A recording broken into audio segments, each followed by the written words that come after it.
आज हम लोग क्लास 10th का मैथमेटिक्स का सेकंड लेक्चर लेके आई हूँ मैं आपके लिए, जिसमें हम लोग रियल नंबर वाले चैप्टर को कंटिन्यू करेंगे।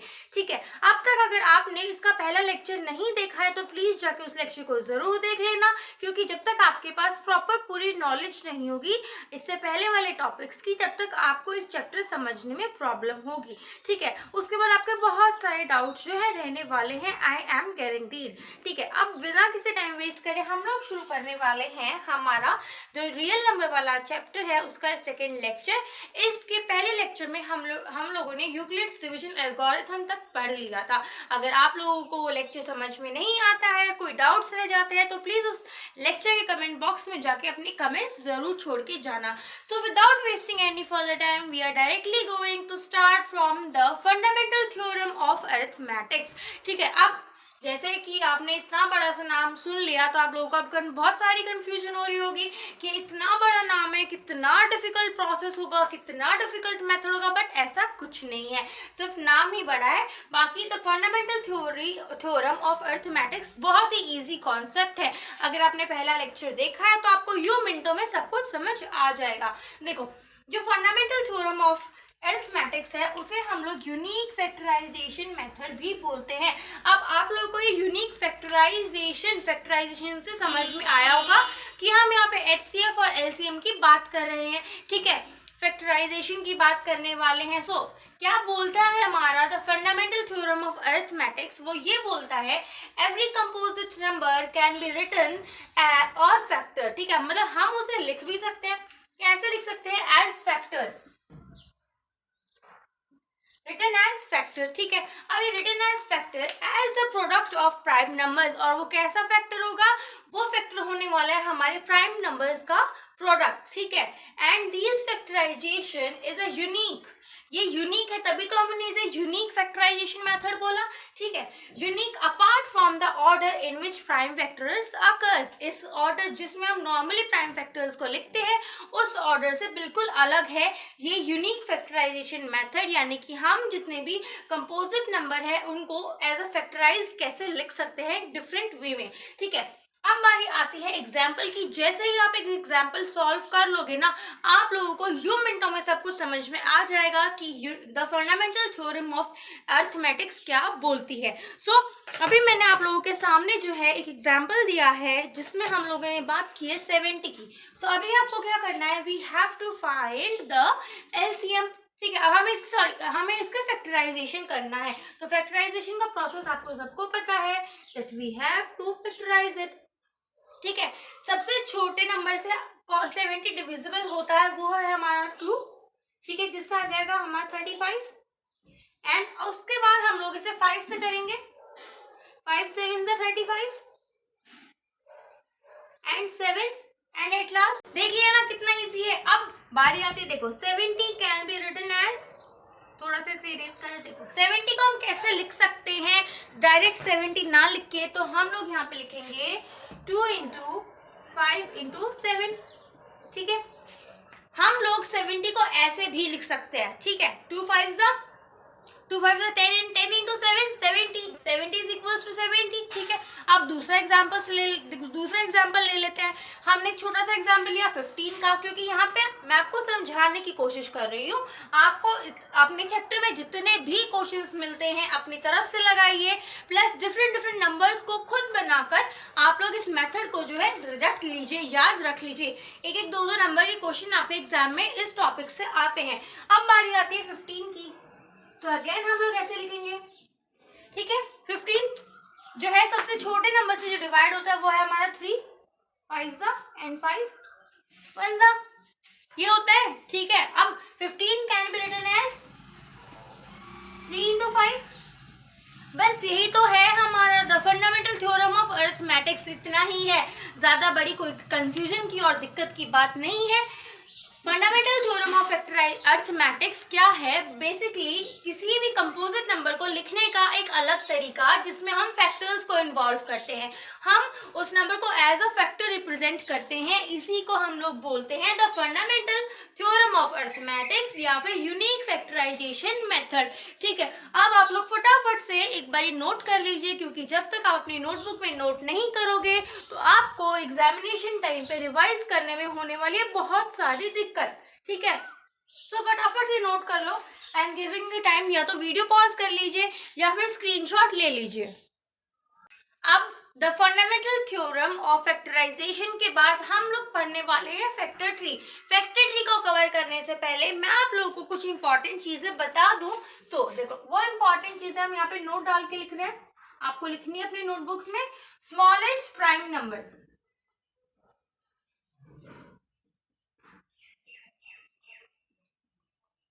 स्मॉलेस्ट प्राइम नंबर होता है हमारा 2। स्मॉलेस्ट कंपोजिट नंबर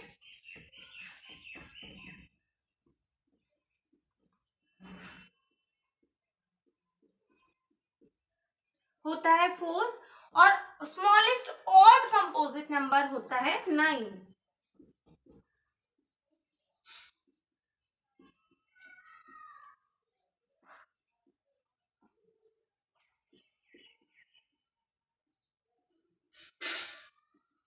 अब आप लोग सोच रहे हो कि मैम ने बात क्यों बताई है, तो ड्यू टू कोरोना, ठीक है, आप लोगों के जो सिलेबस में एग्जाम पैटर्न में चेंज आया उसमें 1 मार्क्स क्वेश्चन बहुत आएंगे। ठीक है, मैक्सिमम मार्क्स क्वेश्चन जो है वो 1 मार्कर आने वाले हैं, तो उसमें आपको हो सकता है छोटे छोटे से क्वेश्चंस पूछ ले, क्योंकि एग्जामिनर के पॉइंट ऑफ व्यू से या फिर हमारे पर्सनली पॉइंट ऑफ व्यू से भी हम छोटी छोटी बातें जो है भूल जाते हैं याद करना। ठीक है, अब बारी आती है फैक्टर ट्री की। देखो, फैक्टर ट्री क्या होता है, आपको पता है ट्री होता है, ट्री की बहुत सारी ब्रांचेस होती है, तो सेम ऐसे ही हम लोग फैक्टर ट्री की बात कर रहे हैं। देखो, factor tree it is a unique it is a chain of factors. ये क्या है? ये एक ऐसी चेन है जिसमें हम लोग एक नंबर के फैक्टर्स लिखते हैं, विच इज रिप्रेजेंटेड या फिर रिटन। देखो, रिप्रेजेंट और रिटन का यहाँ पे सेम ही मतलब है, या तो आप उसे लिखो, ठीक है, नाम वर्ड अलग है बट मतलब सेम है, in the form of a tree. ठीक है, हमें जो हमारी चेन ऑफ फैक्टर्स है, एक मिनट, जो चेन ऑफ फैक्टर्स है उसे in a form of tree represent करना है, यानी कि लिखना है, और इसी को हम लोग बोलते हैं फैक्टर ट्री। ठीक है, कोई बड़ी दिक्कत वाली बात तो है नहीं। ठीक है, अब ये हो गया आपका फैक्टर ट्री का। ठीक है, अब आपको इसका जो है, मैंने आपको एक नंबर दिया है 4095, इसको आपको पहले उसके फैक्टर्स निकालने हैं and then you have to represent in a form of tree. अब देखो, अब तक मैंने आपको ये नहीं बताया कि फैक्टर ट्री कैसे बनाते हैं, ठीक है, बट अब तक मैंने आप लोगों को ये बता दिया है कि 4095 को हम लोग उसका प्राइम फैक्टराइजेशन कैसे कर सकते हैं, यानी कि हम उसके फैक्टर्स कैसे निकाल सकते हैं। तो सबसे पहले वीडियो पॉज कीजिए, इस नंबर के फैक्टर्स निकालिए and then comment in the comment section. उसके बाद आप वीडियो को रिज्यूम करके and you have to match your answers. ठीक है, और उसके बाद मैं आपको बताऊंगी कि एक फैक्टर से हम लोग फैक्टर ट्री कैसे बना सकते हैं। अपना जो है क्वेश्चन सॉल्व कर लिया होगा and now what you have to do, you have to check your answer. ठीक है, अब आ रही आती है 4095 के हमें फैक्टर्स करने हैं। ठीक है, अब देखो, आप लोगों को इतना नंबर, बड़ा नंबर देख के थोड़ी सी कंफ्यूजन हो सकती है, तो आपको क्या करना है, जितने भी नंबर है इनको ऐड करना है और जो टोटल नंबर निकलेगा वो जिस किसी भी स्मॉलेस्ट नंबर से डिविजिबल है, ये पूरा का पूरा नंबर उस नंबर से डिवाइड हो जाएगा। सो ठीक है, सो अगर आप लोग 4095 को प्लस करते हो और आपको इजिली पता चल जाएगा कि जो नंबर है ये हमारा 3 से डिविजिबल है, और 3 से डिविजिबल होने के बाद इसका आंसर आता है 1, 3, 6 एंड 5। अब दोबारा से आपको ये सारे नंबर्स प्लस करने हैं, और अगर अगेन आप जब ये सारे नंबर प्लस करोगे तो आपको पता चलेगा कि ये जो नंबर है it is again divisible by 3। So divide करने के बाद हमारा आंसर आ जाएगा 44455। ठीक है, उसके बाद again what you have to do, अब देखो ये तो डायरेक्ट आपको पता चला है 5 से डिविजिबल है, तो हम लोग इसे 5 से डिवाइड कर देंगे और क्या आएगा आंसर हमारा 91। अब आपको जो है 91 को डिवाइड करना है. So what you have to do, you have to, अब हम इसे करेंगे डिवाइड. सो 7 से जाएगा ये, ठीक है. 7 इंटू 13 इज 91, ठीक है. उसके बाद अब आपको पता है भाई हमारा जो 13 है उसके दो ही फैक्टर्स होते हैं, एक वो खुद और एक 1. सो 13 इज डायरेक्टली डिविजिबल बाय 13. ये तो हो गया हमारा प्रोसेस, ठीक है. इस यहाँ तक आप लोगों ने सॉल्व कर लिया होगा. अब हम लोग बात करने वाले हैं फैक्टर ट्री की. आपको इस नंबर का फैक्टर ट्री बनाना है. सो आपको क्या करना है, जब सबसे बड़ा नंबर है उससे आप लोग टॉप पे लिखोगे like this 4095. Then you have to make a box. अब सबसे पहला आपने फैक्टर क्या निकाला है इसका, 3, ठीक है. सो आप इसे लाइक दिस 2 एरो बनाओगे एंड एक बॉक्स बना के आप उसके अंदर लिखोगे 3 और दूसरा बॉक्स बना के आप लिखोगे 1365. उसके बाद आपने इस पर्टिकुलर नंबर को डिवाइड किया है और अगेन आपको फिर 2 एरो बनाने हैं. एक एरो में आप लिखने वाले हो दोबारा से 3 और दूसरे एरो में आप लोग लिखोगे 4455. आया समझ में? अगेन आपको यही प्रोसेस फॉलो करना है. अब आप लोग क्या लिखने वाले हो, सबसे पहले आपको एक बॉक्स में लिखना है 5 और दूसरे बॉक्स में लिखना है 91. 5 बॉक्स बनाया, 91 फिर से बॉक्स बनाया. उसके बाद आता है 91 का फैक्टर्स हमारा 7 और यहाँ पे लिखोगे आप 13. हो गया solve. This is what known age factor tree. कुछ नहीं करना है, सिर्फ आपको पहले अपने फैक्टर्स निकालने हैं. उसके बाद जितने भी नंबर आपके लाइन के इस साइड आते हैं यानी कि लेफ्ट हैंड साइड आते हैं उन्हें हमेशा आपको फैक्टर ट्री में लेफ्ट साइड रिप्रेजेंट करना है और जितने राइट साइड आते हैं उन्हें हमेशा राइट हैंड साइड रिप्रेजेंट करना है. यही था बस हमारा फैक्टर ट्री, ठीक है. एक बार दोबारा से समझ लेते हैं. देखो फैक्टर ट्री क्या है, ये एक ऐसा मेथड है लिखने का जिसमें हम चेन ऑफ फैक्टर्स को रिप्रेजेंट करते हैं इन अ फॉर्म ऑफ ट्री. और हमें पता है ट्री कैसे स्टार्ट होता है, पहले जो हमारी मेन स्टेम आती है जिसे हम लोग ट्रंक बोलते हैं, उसके बाद उसकी डिफरेंट ब्रांचेस होती हैं. तो सेम इसी तरीके से हमारा ट्री भी होता है और यही तरीका है फैक्टर ट्री का, ठीक है. एग्जाम पॉइंट ऑफ व्यू से आपका ये कॉन्सेप्ट बहुत ही ज़्यादा इजी है प्लस इम्पॉर्टेंट है, ठीक है. आपको हमेशा ये चीज़ पता होनी चाहिए. अब आपको क्या करना है, फटाफट से लिख लीजिए. आई am giving you time. Video pause करके लिखिए या फिर स्क्रीनशॉट लेके लिखिए, बट लिखना ज़रूरी है.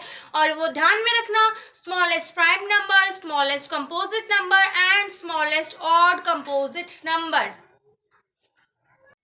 अब हम लोग डील करने वाले हैं एचसीएफ और एलसीएम के कॉन्सेप्ट से. आप लोग बचपन से एचसीएफ और एलसीएम निकालते आए हो. सो आई पर्सनली थिंक कि आप लोगों को पता होगा कि एचसीएफ की फुल फॉर्म होती है हाईएस्ट कॉमन फैक्टर और एलसीएम की फुल फॉर्म होती है लीस्ट कॉमन मल्टीपल या फिर लोएस्ट कॉमन मल्टीपल. आप जो चाहे वो लिख सकते हो क्योंकि लीस्ट और लोएस्ट का मतलब सबसे कम ही होता है. अब बारी आती है how you have to do it. बहुत सारे लोगों को पता होगा but again it's my duty to tell you all guys how we have to calculate the HCF और LCM of a given number. Suppose अब हम लोग एग्जांपल लेते हैं, ठीक है. एग्जाम्पल में हमने 2 नंबर लेने हैं. सपोज हम लोग 12 ले लेते हैं और दूसरा 16 ले लेते हैं. Now what we have to do is we have to find the factors of these 2 number. सबसे पहले 12 को फैक्टर्स निकालने हैं. सबसे छोटा नंबर जो 12 को डिवाइड करता है वो है हमारा 2. 2 6 12 होता है. उसके बाद अगेन जो 6 है वो 2 से डिविजिबल है एंड आफ्टर दैट 3, ठीक है. अब हमें क्या लिखना है, 12 के फैक्टर्स लिखने हैं. सो यहाँ पे लिखते हैं हम लोग 12 के फैक्टर्स. सो 12 के फैक्टर्स है हमारे 2 इंटू 2 इंटू 3, ठीक है. अब बारी आती है 16 की. अब हम लोग निकालेंगे 16 के फैक्टर्स. तो 16 के फैक्टर्स निकालने के लिए what we have to do, हमें सबसे पहले सबसे छोटा नंबर जो 16 को डिवाइड करता है वो है हमारा 2. 2 8 16 होता है. सो उसके बाद अगेन 2 4 जा 8, 2 2 जा 4। सो ये हो गया हमारा प्रोसेस पूरा। ठीक है, अब बारी आती है हम लोग का क्या लिखना है, हम लोग को लिखना है 16 के फैक्टर्स। क्या है हमारे 16 के factors, 2 into 2 into 2 and into 2।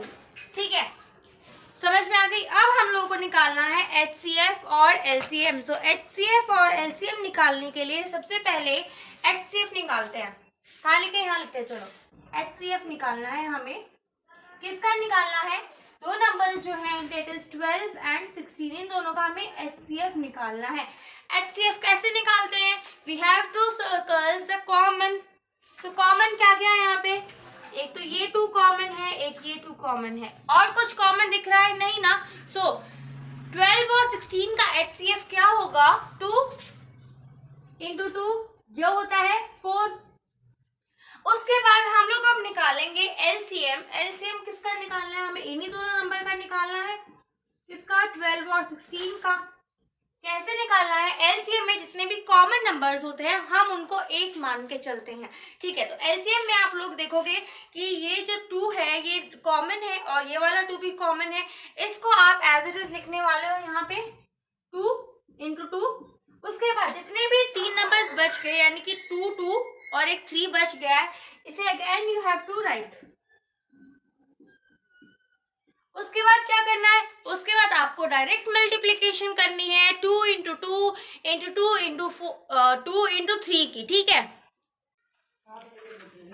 अब आप मुझे बताओ 2 into, जब आप 2 को 4 टाइम मल्टीप्लाई करते हो तो आंसर कितना आता है, 16, एंड देन 16 into 3 कितना हो गया, 48। सो 12 और 16 का हाईएस्ट कॉमन फैक्टर 4 है, और जबकि 12 और 16 का लीस्ट कॉमन मल्टीपल हमारा 48 है। एक बार दोबारा से देख लो, HCF जितना होता है हमें उसमें दोनों नंबर के कॉमन फैक्टर्स को फाइंड करना होता है। ठीक है, अब दोनों नंबर्स के कॉमन फैक्टर्स को फाइंड करके जितने नंबर कॉमन है हमें उन्हें डायरेक्टली मल्टीप्लाई करके हम अपना HCF निकाल सकते हैं। और अगर हम LCM की बात करें तो LCM में हमें जो कॉमन नंबर्स हैं उनको एक बार लिखना होता है और जितने नंबर्स बच गए उनको लिख के हमें मल्टीप्लाई करना होता है। जैसे आपने देखा 12 और 16 में 2 बारी 2 कॉमन है, तो हमने इन 4 2 को एज 2 बारी लिखा है, सिर्फ 2 बार। क्यों, क्योंकि ये दोनों कॉमन है दोनों के अंदर। उसके बाद रिमेनिंग 2 into 2 and 3 को हमने एज इट इज लिख दिया है। ठीक है, सो दैट्स ऑल। अब आप लोग फटाफट से ये एग्जाम्पल नोट कर लीजिए, ये कॉन्सेप्ट बिल्डअप करना सीख लीजिए। आप लोग जब तक नोट्स नहीं बनाओगे तब तक चीजें याद। देखो अब हम लोग किस बारे में बात करने वाले हैं, हम लोग बात करने वाले हैं relation between HCF and LCM। हम एक ऐसा फॉर्मूला ड्राइव करेंगे जिसमें हम लोग बात करने वाले हैं कि HCF और HCF जो है वो हमारा इंटरलिंक्ड है। ठीक है, अब इसके लिए सबसे पहले कुछ नंबर्स को अज्यूम करना पड़ेगा। ठीक है, सपोज हम लोग लेते हैं let x and y be 2 positive integers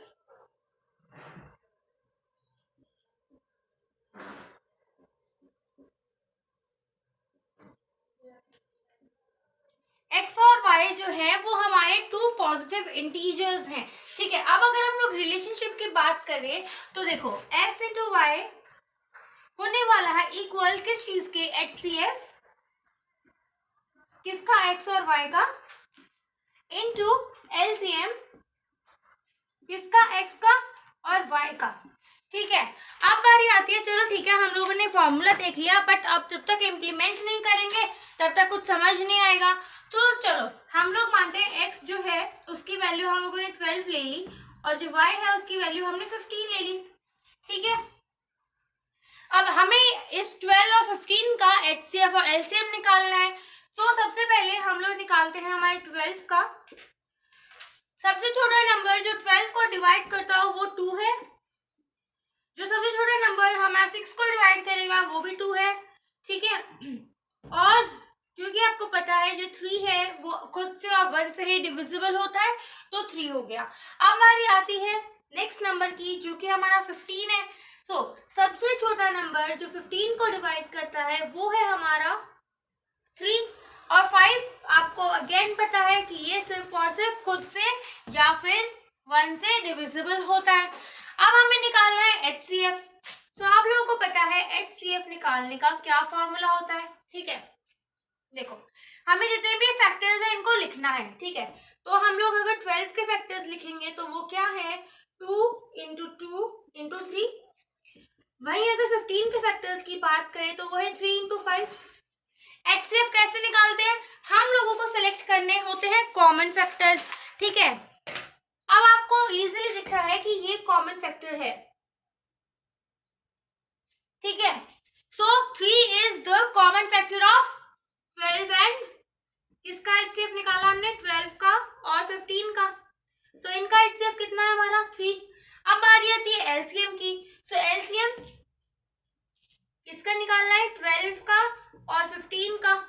कैसे निकालेंगे, जो कॉमन है उसको एक बार ही लिखना है, 3 इंटू में, उसके बाद बचे हुए सारे नंबर्स इंटू 2 इंटू 2 इंटू 5, ठीक है। समझ में आ रहा है। अब आपने देखा HCF हमारा 3 है तो LCM कितना होगा, जब आप इसे मल्टीप्लाई करोगे तो आंसर आ जाएगा 60, ठीक है।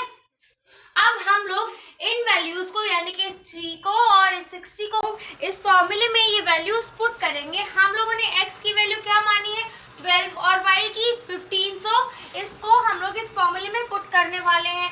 सो क्या होगा, 12 × 15 which is equals to HCF into LCM। HCF कितना है हमारा, 3 और LCM कितना है, 60। 12 into 15 कितना होता है, 180 होता है। और 3 into 60 कितना होता है, ये भी 180 होता है।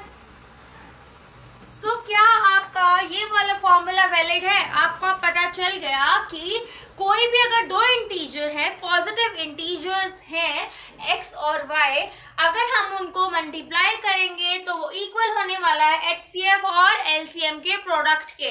समझ में आ गई बात। बस आपको इतना करना है कि जो दो नंबर्स दिए गए हैं सबसे पहले उनका HCF निकालना है और LCM निकालना है। उसके बाद इस फॉर्मूले में वो वैल्यूज पुट कर देनी है।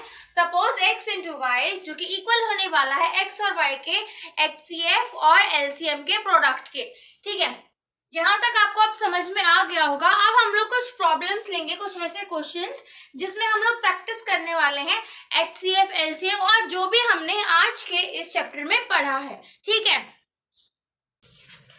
अब हम मिलते हैं अपने नेक्स्ट लेक्चर में। तब तक के लिए stay positive, stay healthy, keep studying hard, ठीक है। अपने पेरेंट्स को परेशान बिल्कुल मत करना, बिल्कुल फोकस होके आपको पढ़ना है।